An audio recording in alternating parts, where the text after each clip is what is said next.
பல உருவத்திலையும் அன்றாடம் நமக்கு வேண்டிய பல காரியத்தினுடைய சக்தி ரூபத்துல அம்பாள் இருந்துட்டாங்கிறதையும் சொல்லி அந்த மாதிரி கவச்சம் கீழக்கம் அர்த்தம் இதோட சேர்ந்து மந்திர ஜபம் பண்ணி சப்தசதி துர்கா சப்தசதி படிக்கிறோம். அது லௌகீகமான கல்யாண சௌகரியம் கிடைக்கிறதுக்காக முக்கியமாக ஏற்பட்டது அந்த துர்கா சப்தசதி.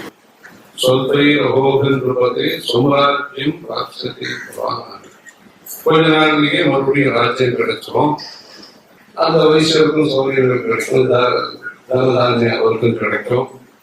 இப்படின்னு சொல்லி கஷ்டத்திலேருந்து நிவர்த்தி கிடைக்கிறதுக்காக, சௌரியம் கிடைக்கிறதுக்காக, பலன் கிடைக்கிறதுக்காக, தைரியம் கிடைக்கிறதுக்காக ஏற்பட்டது அந்த சப்தசக்தி. இன்னொரு சப்தசக்தி கிருஷ்ணர் சொன்னது, அதுதான் பகவத்கீதை.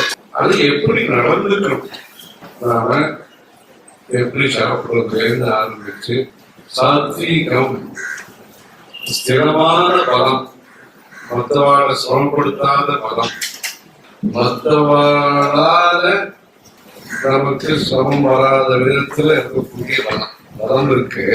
மற்றவாழால அந்த பலத்துக்கு சிரமம் வரலாம், இல்ல பலத்தை கொண்டு மற்றவாளுக்கு சிரமம் வரலாம். இந்த பலம் என்னன்னா அத்தியாத்ம பலம் என்னன்னா நச்சாரிஹிம்சா விஜயஸ்ட ஹஸ்தே.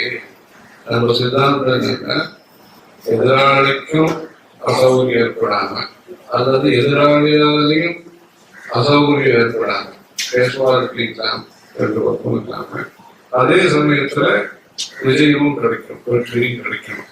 அதுதான் ஆத்ம பலங்கிறது. அந்த ஆத்ம பலத்தை கொடுக்கறதுக்காக ஏற்பட்டது இந்த பகவத்கீதை. அது 700 ஸ்லோகம். அது கிருஷ்ணர் சொன்ன சப்தசித்தி, அம்பாளை பத்தி சொன்ன சப்தசித்தி துர்கா சப்தசித்தி. ஹர ஹர சங்கர, ஜெய ஜெய சங்கர.